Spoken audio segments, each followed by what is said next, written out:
Hey everyone, welcome to our presentation. My name is Gabe, and today we're going to be talking about Campion, a framework that seeks to help applications fail faster and better. In this talk, we'll go over what problems we're solving, why we're solving them, and how it is under the hood that we're solving them. We'll also have a Q&A session at the end of the talk in case any of you have any questions for us. Thank you. To start off, in order to understand what Campion is, it's important for us to first understand what architecture it's best suited for. And when it comes to systems architectures, the two most popular ones are the monolith and microservices architecture. When first building an application, engineers usually opt to go the monolith route by building out the entire functionality of the app within one code base. This allows for rapid development, ease of testing, and speed of deployment. And in the early stages, this makes perfect sense. When your systems grow, however, a popular and logical step is to move to a microservices architecture. A microservices architecture divides the code base into a loosely coupled collection of services, each with its own well-defined responsibility. These services communicate over a network via an agreed-upon communication protocol, such as HTTP.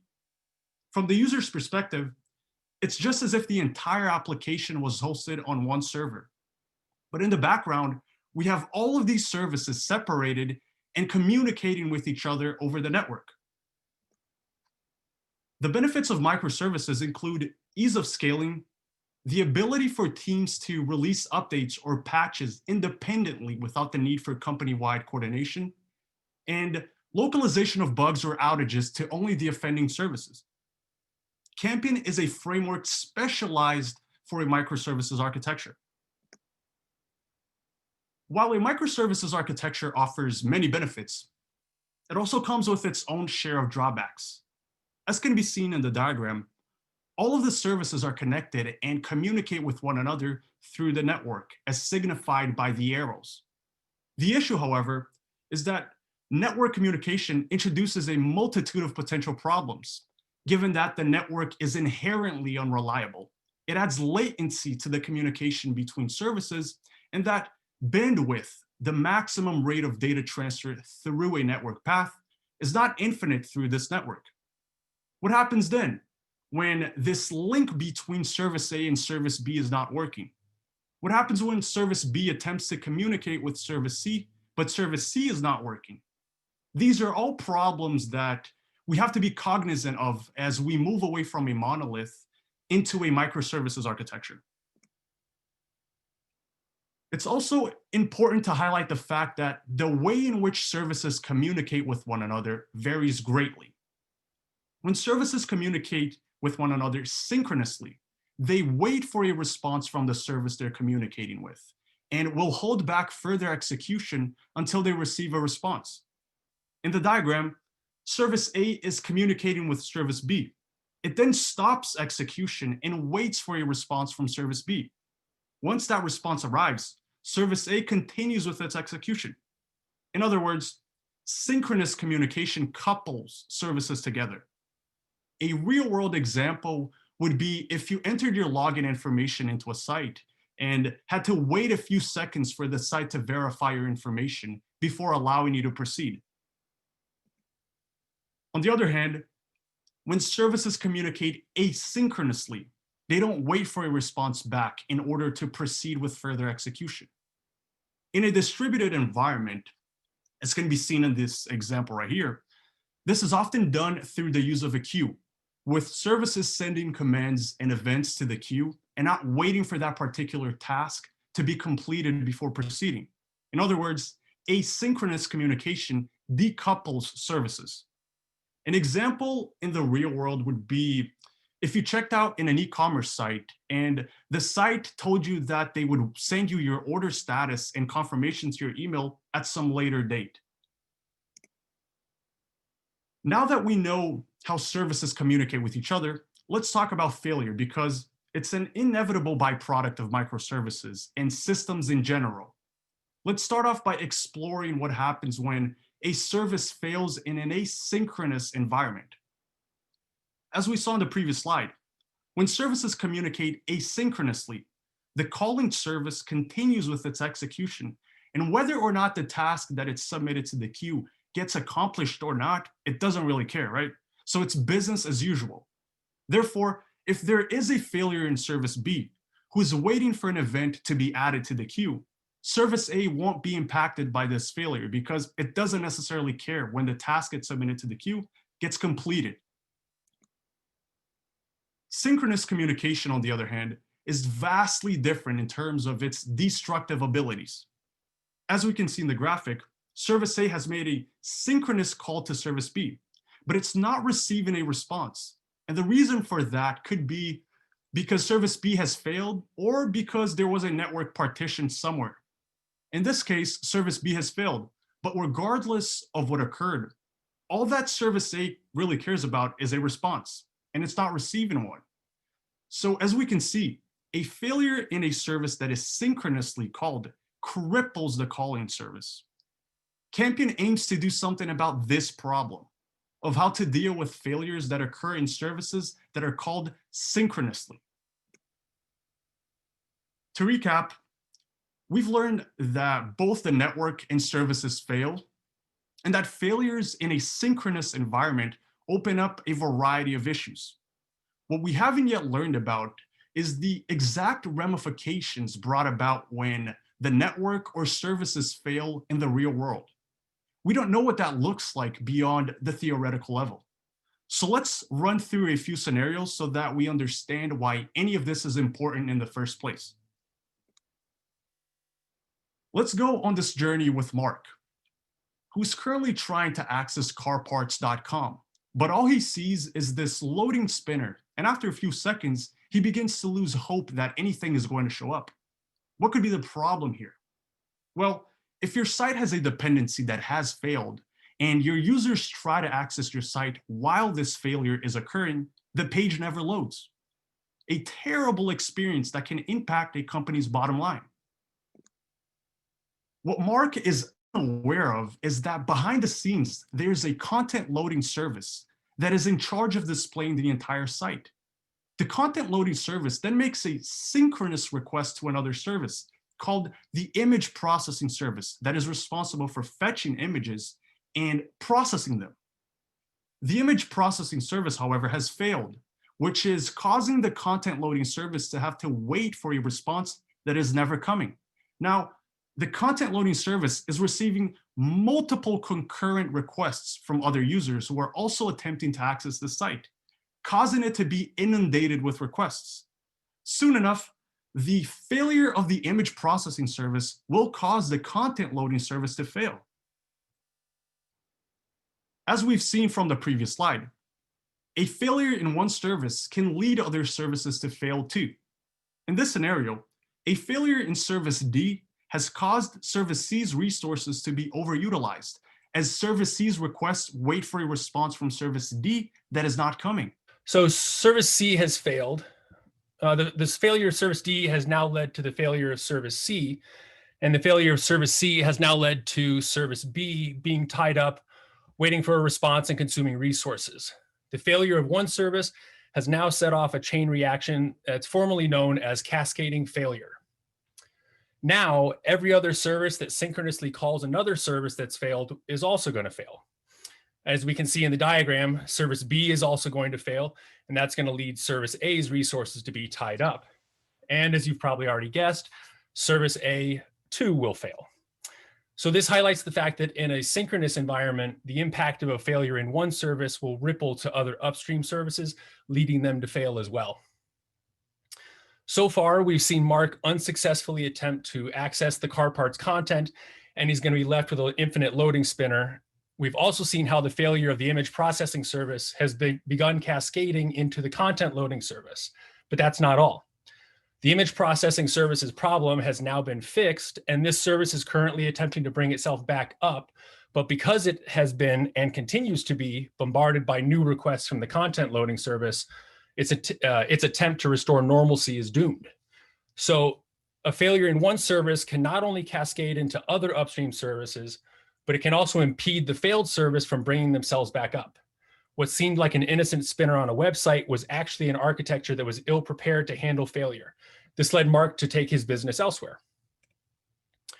While the previous scenario was hypothetical, Shopify actually faces this exact problem, where one of its services attempted to communicate with a Redis service that was responsible for storing session data.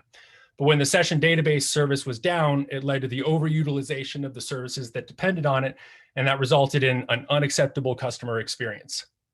In this particular case, given that Shopify receives millions of request hits every day, a mere 2-second delay in a response led to their services that could originally process 5 requests per second to now they could only process half a request per second. So their resources quickly became overutilized. So we now know that making synchronous calls to other services in a microservice architecture is dangerous, and that when something fails in such an environment, at best, things take a little longer than usual, and at worst, your entire system fails. So we need a way to fail better. But what does that even look like? Well, to start off, we definitely need to incorporate a timeout component into every synchronous request so that a service is never waiting for a response forever. We also need some way to track how often a request fails so that we can deem the service to be down, allowing us to return an immediate failure instead of making a pointless request. We also need to shield the service that has failed from additional requests so that it has some breathing room to bring itself back up. And lastly, we need a way to track and log failure information so that we as engineers and operators can better understand our system's health.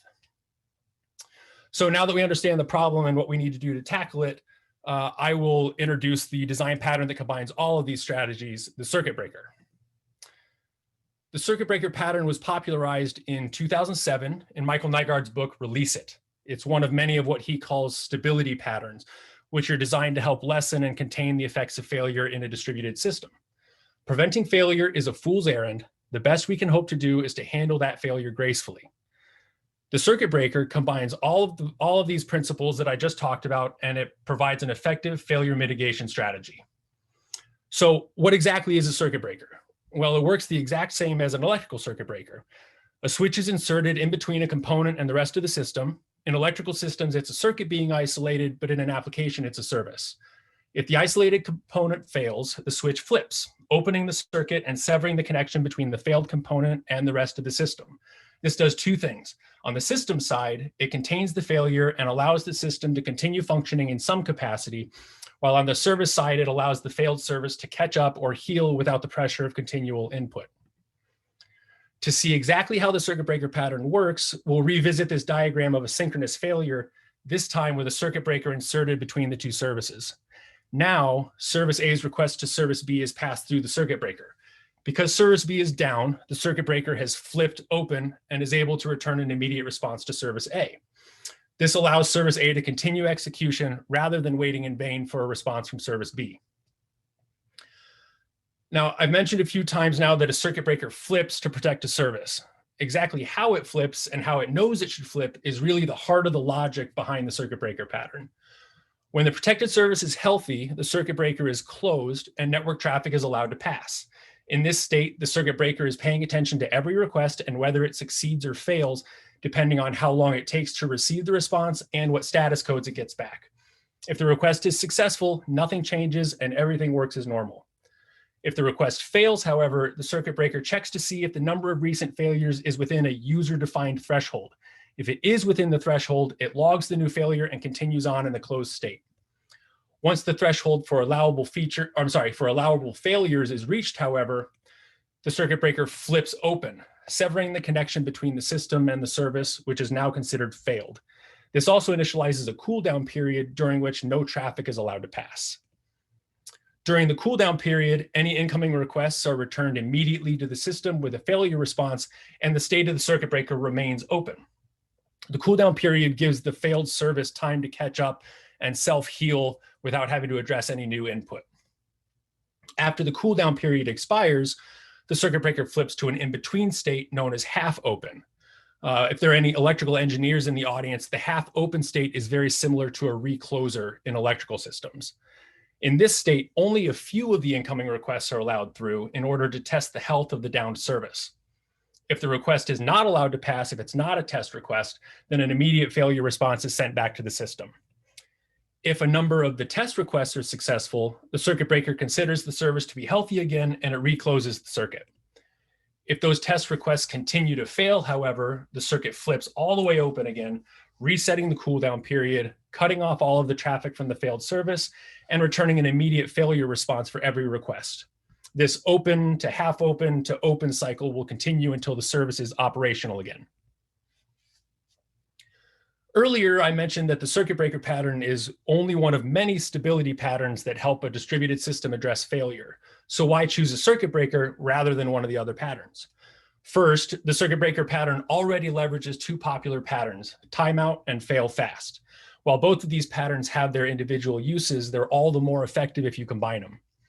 Second, the importance of tracking and logging failure information cannot be overstated.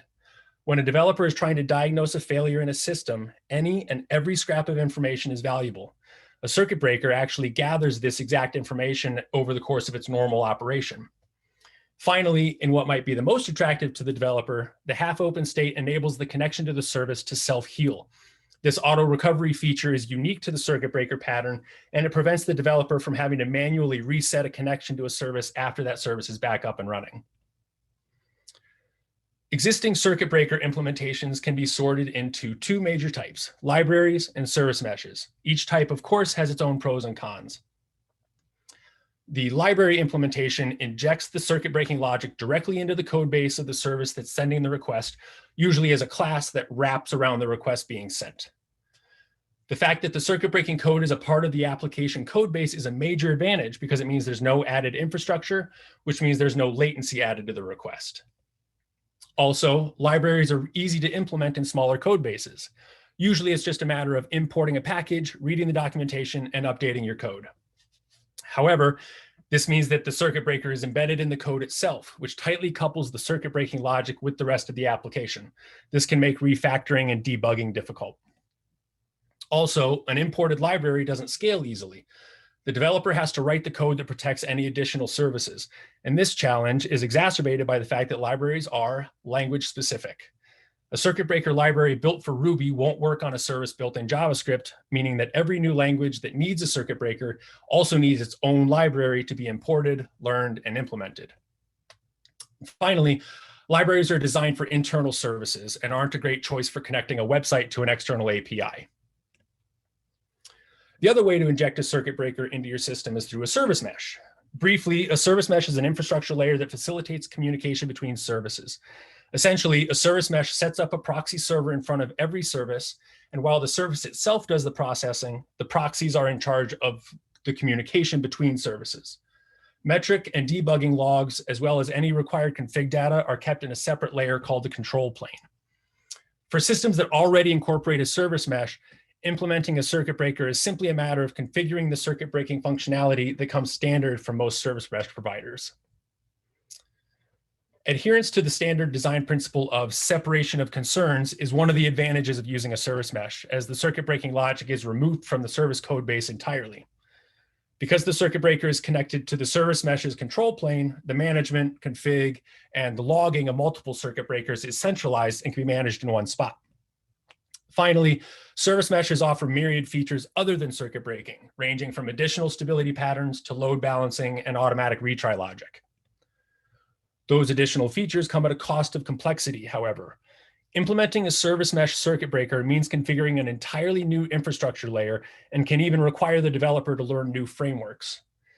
Now, if your architecture already includes a service mesh, adding circuit breaking functionality to it is the obvious solution. But in the absence of an existing service mesh, if all you need is a circuit breaker, the service mesh is often overkill. As opposed to the library, the service mesh is an additional layer of infrastructure that needs to be set up and maintained. But like a library, service meshes aren't designed for use with code that's rendered by the browser itself. So examining the pros and cons of libraries and service meshes, it actually reveals a nice little opening for a third possible implementation of a circuit breaker, especially if your primary goals are simplicity, reusability, and ease of use, namely middleware. This was our goal. We wanted to design Campion to be a black box that could be easily inserted, not in the code base, not into the global system architecture, but directly into the request response cycle between services. This would allow it to be inserted anywhere a circuit breaker was needed without regard for language compatibility and without having to wade through documentation and additional configuration code. So the middleware paradigm offers us this ability, but as Arthur is going to tell us, it comes at a cost that was prohibitive until very recently. So we think a middleware circuit breaker is a great way to implement better failing capability, especially for externally exposed endpoints and web apps. And we saw other projects that had implemented circuit breaking as a middleware, but none of them had a lot of traction. And we think one reason for this is because of how middleware works. See, the problem with middleware is latency. By definition, if a service like Campion sits in the middle, a request needs to be routed through it and then be forwarded onto the destination. So for example, maybe you're in the Midwest. You're making a request to the East Coast. If there's no middleware, your request is a relatively short round trip to make. But now let's say your request needs to go through the middleware hosted on a server in California. This can add quite a bit of distance and thus time to your request. We wanted Campion to sit in the middle between requests in order to provide circuit breaking functionality, but we also wanted it to be as fast as possible. To solve the latency problem, many people use content distribution networks or CDNs. A CDN is basically a massive network of very fast connected servers all over the world. When you host something on a CDN, let's say a video, the video gets distributed to every server in the CDN network. Now, if somebody in Asia wants to download the video, their request gets routed to the server closest to them. So using a CDN makes sure that every request has a short round trip. Often people will cache their static assets like images and videos on a CDN for max speed, and then use their server for more complicated requests like database queries. Because the CDN often sits in front of your server and handles some requests while forwarding others onto your server, a CDN is often called an edge. So this is how early CDNs were designed, to just serve up content and not do any processing. But in the past few years, a few cloud providers have started to provide edge compute. So the idea here is that instead of just putting static assets on your CDN, developers would actually be able to build code that executes on the edge. And this means no more needing to hit your own server to execute dynamic code. And it also means that code can run close to the user, so latency will be minimal and everything will be fast. The way this works is that developers upload code to the CDN, which then gets distributed all around the world on these CDN servers. So we saw this as an opportunity to build a fast middleware that offered circuit breaking. By putting our code on a CDN and utilizing edge compute, we were able to make sure that our code gets executed close to the user. This means no more round trips to California if the user is in the Midwest. Instead, the request goes to the nearest CDN server first, where Campion is deployed. And then from there, Campion forwards the request on to the destination. In our tests, this cut down request time dramatically compared to a typical server installed middleware. And it made sure that every request was fast, no matter where in the world the user was located. Now, there are two major providers in this edge compute space, Cloudflare and Amazon, and both came out in 2017. Now, Cloudflare is a CDN company, and they give people the ability to deploy code there. They call their platform Cloudflare Workers. Similarly, Amazon allows code to be deployed on their CDN, which is called CloudFront. And they call this product Lambda at Edge. And we designed Campion to be able to be deployed on either one of them. So for Campion users who may be wondering which option to choose when deploying their circuit breaker, I want to talk briefly about each one. Now, Workers is an incredible platform. When you deploy Campion on Workers, it works almost instantly. In our tests, it proved to be faster than the Amazon offering, on average 28% faster. For those who already have an AWS account, Lambda at Edge is a great option. The biggest thing to be aware of here is that AWS's CDN takes longer to replicate than Cloudflare's does. So what this means is that deploying Campion on AWS can take up to 30 minutes before the code rolls out to all the servers on the CDN. Similarly, deleting Campion from Lambda at Edge can take several hours. But of course, once it's deployed, Campion works great on Lambda at Edge. And as mentioned earlier, requests getting routed through Lambda at Edge are slightly slower than Cloudflare, but this could be an easy trade-off to make for staying within the Amazon ecosystem. And I wanted to give you a quick peek of what Campion looks like on these two architectures. So on Cloudflare Workers, Campion is deployed on a worker. When a request comes through Campion, It checks the worker's KV to see what the circuit state is before deciding how to route the request. Now, KV is like a CDN database. It's distributed throughout Cloudflare CDN, so it's very fast. And we also store stats in KV like failure and speed of requests.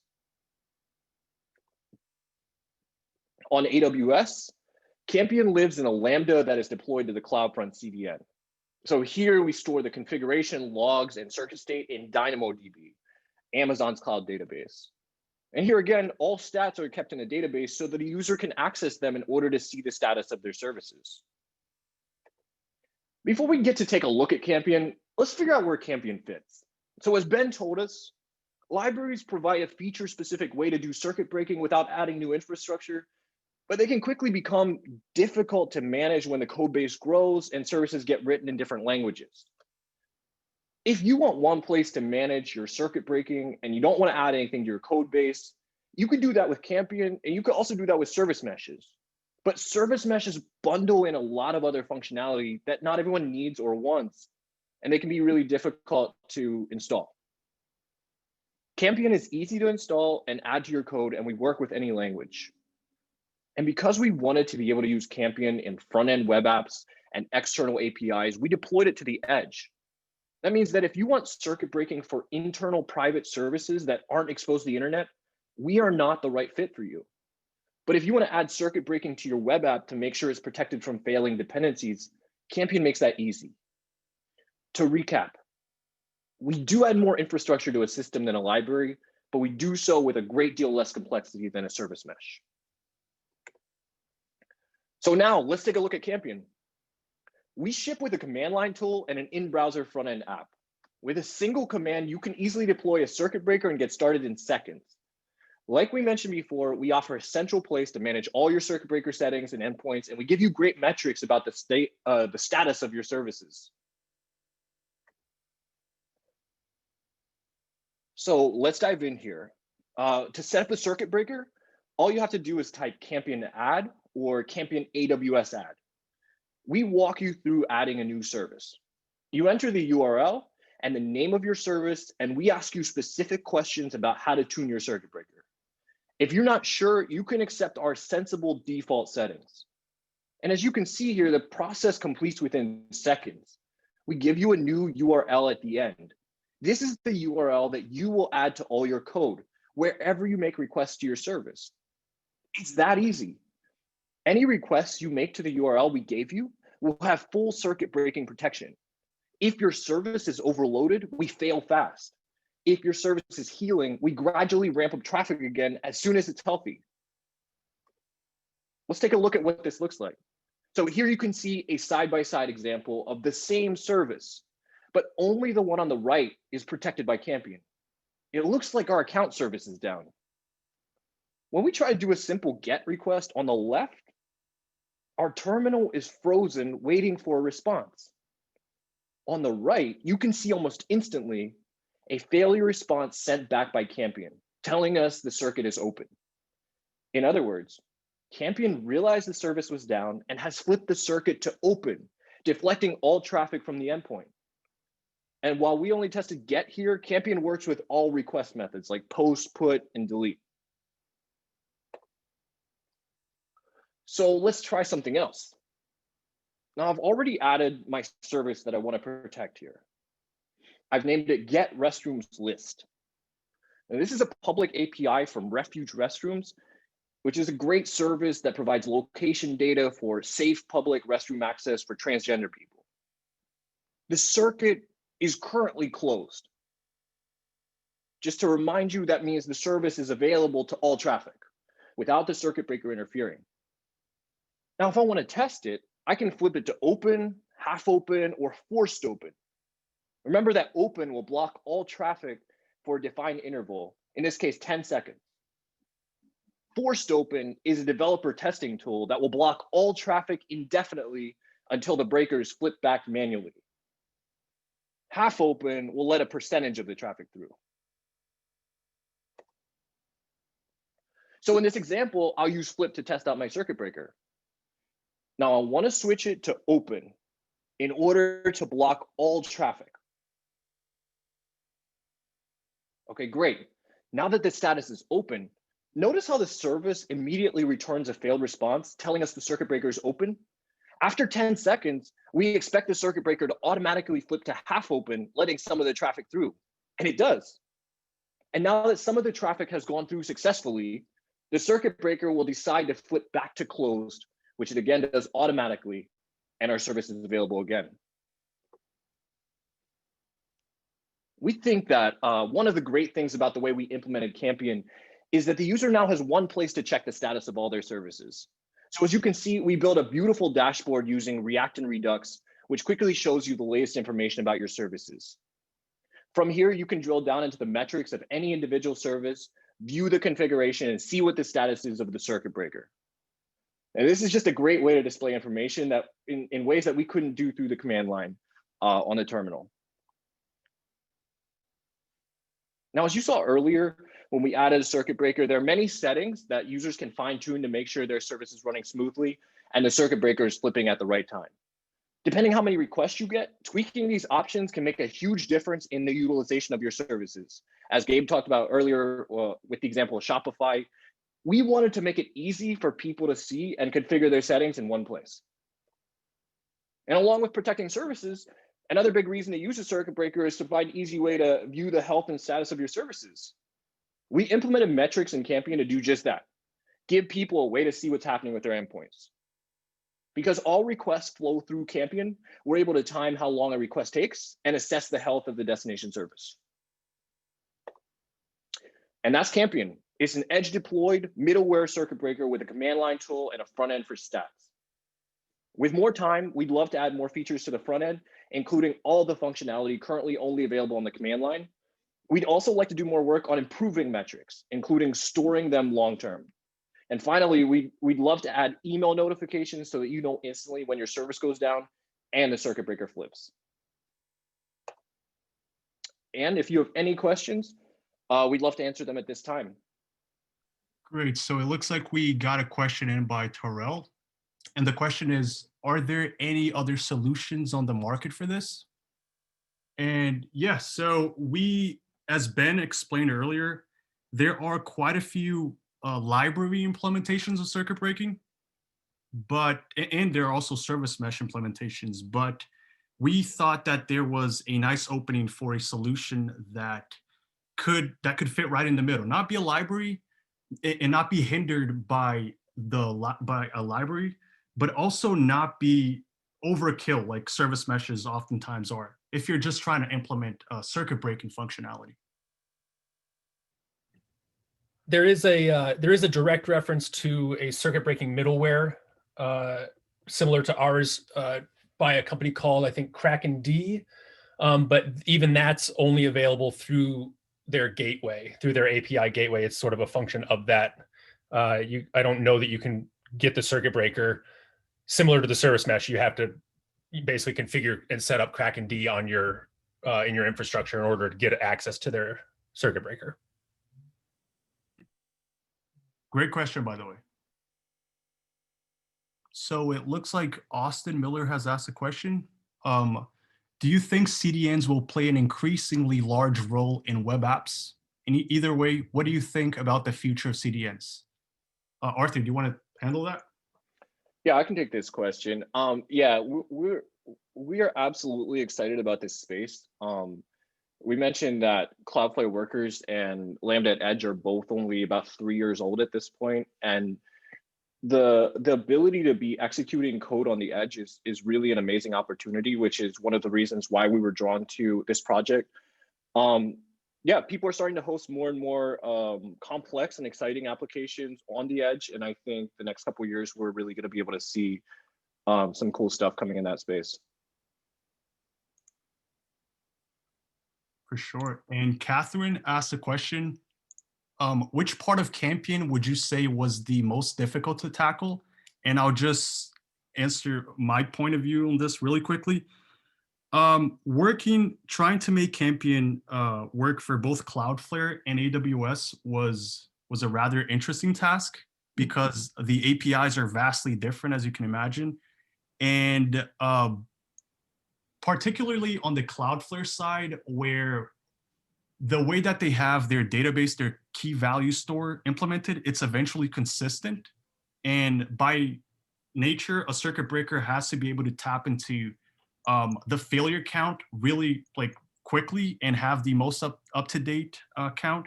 And with Cloudflare, that was a bit harder because it was eventually consistent. And at times we found it to take up to like 10 to 15 seconds to be updated. But we just, yeah, we took it and we, because you can't have free lunches out here, right? So if it took a little longer, so be it, but it was the faster option anyway. So it worked out in the end, but that was just my take on the entire project. What do you guys think? I'll add to that. One of the ways that we got around that, the eventual consistency issue, we didn't really get around it, but one of the ways that we sort of tried to offset that a little bit is we started, for Cloudflare in particular, you can't query the values from their key value store directly. You have to sort of access them through the keys. So what we started doing was we started storing all of our data in the keys. We basically turned our data into a JSON object and storing that as the key. So you only had to sort of grab the set of keys and filter it for the data you wanted, as opposed to needing to do an N+1 query to get that data. Rodney asks, how does it deal with requests that will naturally take a long time? Yeah, Rodney, it's a great question. So the configuration in Campion, which we highlighted at certain points in our presentation, we allow you to have really granular control with each service. So if you have a service that you know is going to take a long time to come back, like maybe it's, the requests are 2 seconds, you're going to want to set that setting to be higher than, basically you want to set that setting so that it's going to be 3 seconds, or it's going to be more than a typical request. So that is something that you want to configure on a service by service basis, because obviously some services just take a long time to come back, and so that is what you need to do with that. Fantastic. You guys want to take some more questions here? Just knock them out. For sure, yeah. Terrell asked another question. Are there options when load balancing would apply and circuit breakers not, or vice versa? Personally, I think it depends on, it's a case-by-case basis. Like one of the use cases for Campion is to use it with front-end rendered code, hitting whether it's your API or a third-party API. So if it's a third-party API, then you don't have control over that. But if it's your own API, we've encountered that there are some load balancers and also some API gateways that also have some circuit breaking functionality within them. So yeah, you could use them for that as well. And so it depends on how you have your architecture set up. But yeah, that's my take on it. Yeah, Ezra asks here, is the response for a circuit breaker status customizable? I think you're referring to the response that Campion sends back if the service is down. The answer is that it's not customizable at this point. We have it hard coded, but that's a great feature that we could definitely add. Yeah, good question. Cody wants to know do I have to use either AWS or Cloudflare for both my CDN and Edge functions, or could I use Cloudflare workers with AWS CloudFront? You have to, so in order to use Campion, you give it an endpoint and you get back an endpoint. So anywhere you can inject an endpoint into your code, that's where you can use it. Mixing Cloudflare workers and AWS CloudFront from sort of a microservice to microservice standpoint is a little bit conflated. CloudFront's designed to work with Lambda at Edge. So. Awesome, yeah. And John asked a question, how long did it take you for you to develop the platform? And boys, what do you think? Did it take us 3 to 4 months, something like that? 3 months probably? Yeah, including all the research that we did before we even started coding. Yeah, 3 to 4 months. For sure. There's a question in the chat saying, do you know how Shopify solved the problem they had with Redis? Yeah, that's something we didn't get to in the presentation, but it's a great question. Shopify actually solved that problem with Redis, developing their own circuit breaker. So they developed their own circuit breaker called Semyon. It's a Ruby library-based circuit breaker, and it's open source. It's on GitHub. You can check it out. Ben, you can answer that? Go ahead. I can. Jesse, in answer to your question, are there any current limitations to the functionality of Campion compared with other similar services? We have the natural limitation that we discussed where you are going to add latency to the request. We've mitigated that by moving it to the edge, but that is still a factor that you would need to consider. We looked at, and the boys can jump on this if they want, but I'm thinking specifically of Hystrix, which is Netflix's circuit breaker library. Their metrics and sort of central config station was really something that we were trying to emulate.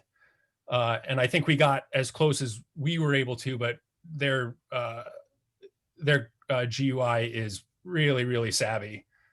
So that's something that we'd like to sort of emulate in the future. For sure, yeah. Just increasing the metric tracking capabilities would be an awesome feature. Janae asked, what was the testing process like? And this was really interesting. So we used, what was the tool that we used, Arthur? Artillery. Yeah, we use Artillery to make thousands of requests to servers all around the world. We used DigitalOcean servers. We used servers that are just exposed on the internet for testing purposes. And we used both Cloudflare, circuit breaker implemented in Cloudflare and one implemented in AWS. And we just made multiple, like I said, thousands of requests to make sure that our data was consistent all throughout. And yeah, so it was interesting. And it was really cool to see how more efficient Cloudflare was and faster than the AWS implementation. Yeah, that's a good question. Vahid asks, what companies would be your target market for this service? What are some well-known companies that use microservices but haven't invested in either a library or a mesh solution? Are you thinking of monetizing this? We think this is a great solution for small companies, especially companies that haven't started really thinking much about failure. One of the things once you get into this space of thinking about failure, especially synchronous failures, you just find that a lot of companies, this stuff is not even on their radar. They're not thinking about this. And so whether it's a circuit breaker pattern or using some of these other design patterns in your architecture, there's a long way to go for a lot of companies to sort of shore up their systems against these sorts of inevitable failures. And we're not thinking about monetizing this. We're going to keep it open source for now. Thanks for the question. Benjamin asked, did you all encounter any issues or key learnings from adapting Campion to support many languages? We don't actually, I mean, technically we work with many languages. We don't really, I don't know that support is necessarily the right word. Again, it's just inserted in the request response cycle. So there's really no back and forth in between language compatibility, since you talk to us via endpoints only. I will say that we currently only, and this actually speaks to a previous question. We only work across the HTTP and the HTTPS network protocols. We have not written Campion to support any other, in particular, internal protocols or anything like that. That is something that I think we would like to do if we find that we're able to, although since it has to be routed to an internet provider of AWS or Cloudflare, it semi-defeats that purpose of going internally with that.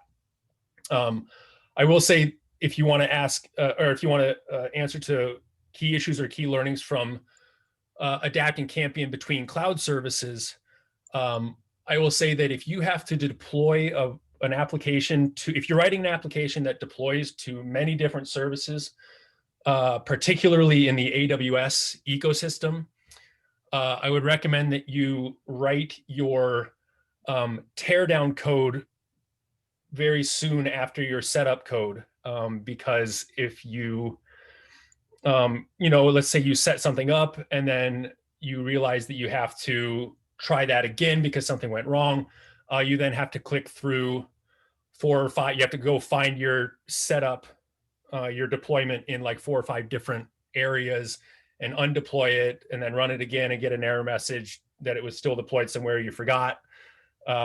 So it can be a little bit complicated to deploy to many services, which is why the teardown feature was really nice. Once we had that and we could just easily erase, that sort of sped up our development process.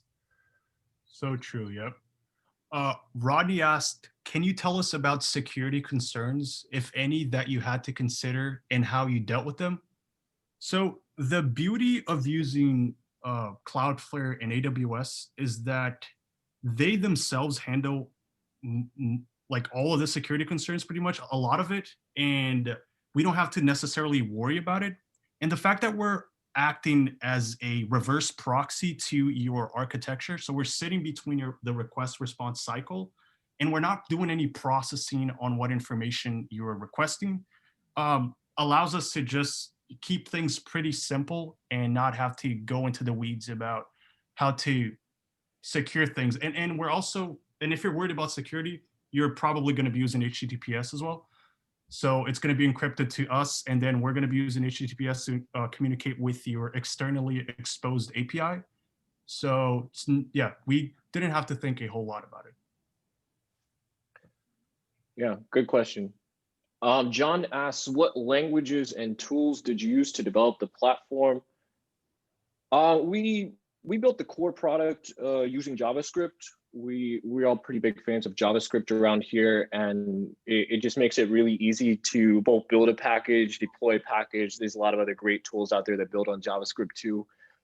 So the CLI tool itself was, it was all JavaScript. And the front end was using React and Redux, so also JavaScript, but library on top of it. Yeah. We got another question here. What was the most difficult part to build? That's a great question. I don't know. I mean, it was all interesting. There was a lot of hiccups along the way. Working with the different documentation was interesting, but I wouldn't say that it was difficult. Implementing the circuit breaking functionality and the logic was not incredibly difficult once we understood the fundamentals of it and how it's supposed to work. So I don't know if there was anything in particular that was really difficult in my opinion. And I'll just add on to what Gabe's saying, which is, maybe, I don't know if this is what you're asking, but if we're talking about the most difficult part of the project, I think with any project, maybe sometimes the most difficult part is figuring out beforehand exactly what you're going to do. So limiting it in scope, deciding what features you're going to build. I think once we sort of finalized in our minds what Campion was going to be, I think the build process actually came pretty quickly. We just threw a lot of man hours into it until it was built. But the initial process was definitely complex. 100%. Yeah, there's this natural tendency to want to overcomplicate things and add more features than you necessarily need. And so, yeah, for sure. I will say that both of those guys are being very modest, because it was very easy to enable the get function. The get method was pretty easy to implement, but the post method, the actual passing of data from our circuit breaker to the service, and passing back any altered data, was surprisingly complicated. Arthur and Gabe spent a lot of time and really shined when they figured out how to formulate the headers and how to adjust the headers and the body and of each request and response for the put and the post methods in particular. Yeah. And then Ezra wants to know if Campion is open source. We are open source, in fact. We are. I think we'll probably work on getting the open source licensing, so that anybody that wants to use Campion can. All you need is an AWS or a Cloudflare account. Yep, and we handle all the work in the background for you. That is until we decide to monetize it. there's nothing Okay. else. Yeah, this was awesome. Thank you all so much for coming. Thanks, everybody. Really appreciate it.